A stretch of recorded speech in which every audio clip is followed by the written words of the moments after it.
trainer is cuddling in bed with his girlfriend Alicia as they are planning what adventures to embark on during the holidays.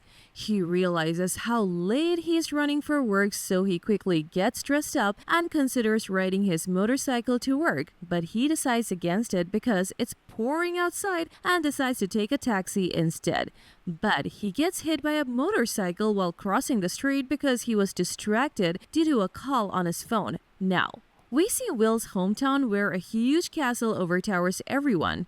Louisa Lou Clarke lives here and works at a local bakery. She wears the most eccentric outfits and is a sweetheart, as all the regulars know and adore her. But the town's staggering economy affects her as she's laid off from work. After losing her job of 6 years, Lou returns home with just a month's salary in her hands as severance. Her father is upset because of the way she was mistreated by her boss, while her mother understands that he had no choice. They're all also worried about how the money will come into the household because Lou's older sister Trina can't put in more hours working at the flower shop. Lou takes a look at her single mom sister, her kid, and her parents and feels an immense pressure to get another job really soon.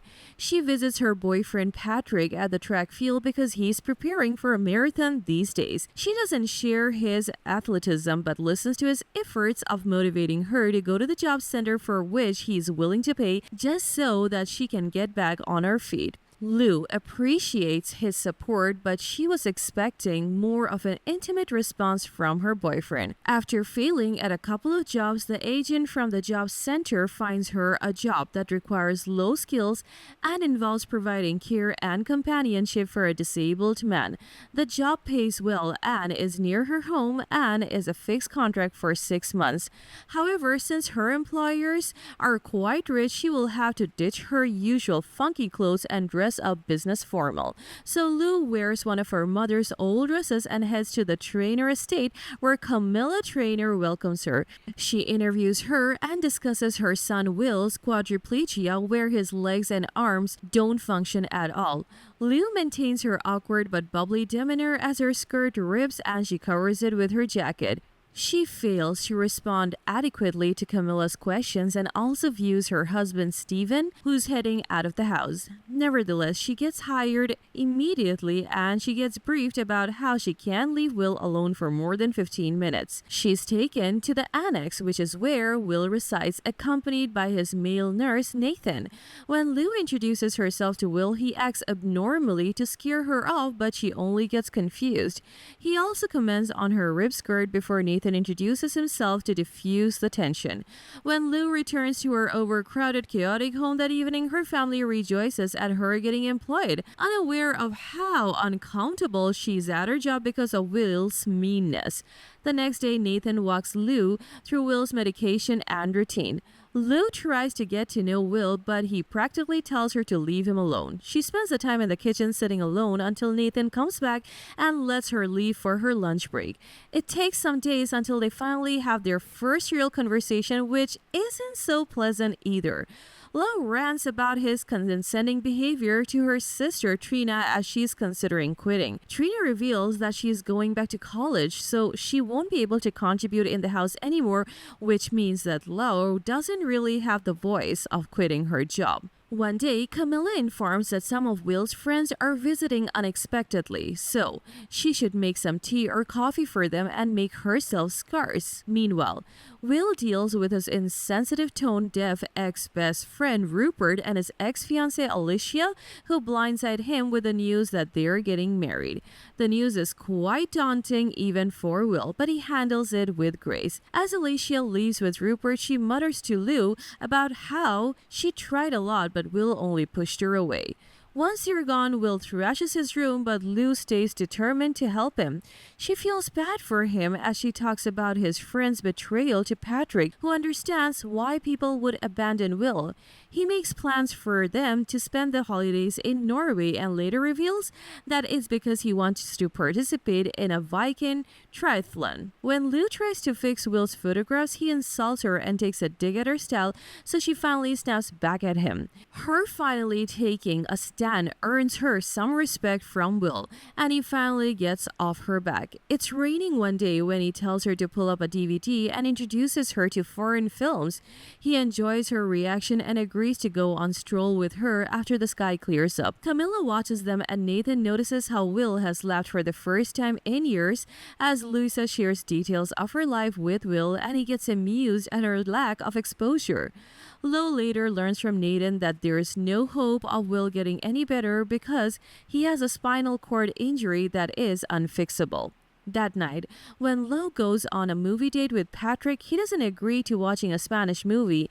Will comes down with a cold when it's snowing one day and Lou has to help him alone in Camilla and Nathan's absence. She gets worried, but Will assures her that they can ride out this day. He was, however, lying, as when Nathan finally gets there, he handles Will the right way, during which Lo sees scars from when Will tried to commit suicide once.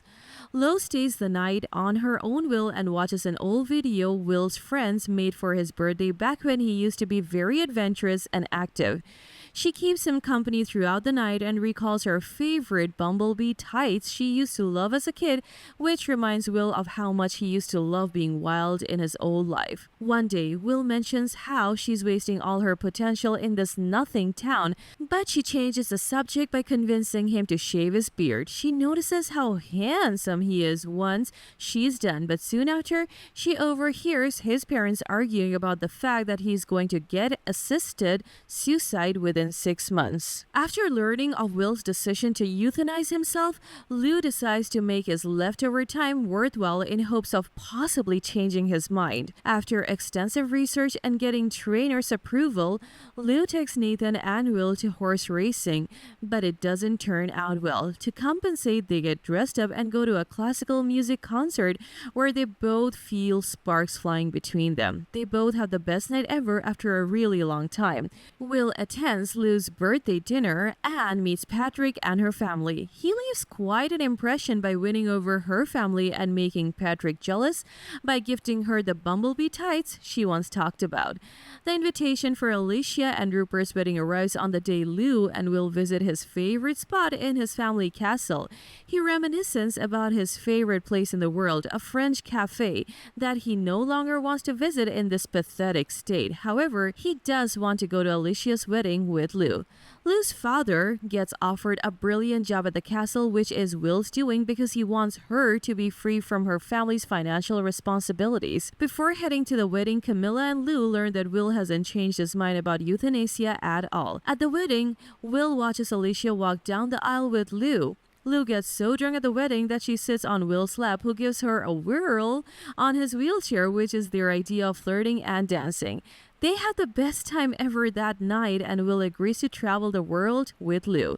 She ditches Patrick's Norway trip before rushing to the hospital because Will got pneumonia all of a sudden. She stays with him in the hospital and even convinces Nathan to join them on the trip so Will doesn't get sick. Pat tries to make amends with Lou, but they break up anyway because she can't put him over Will's knees.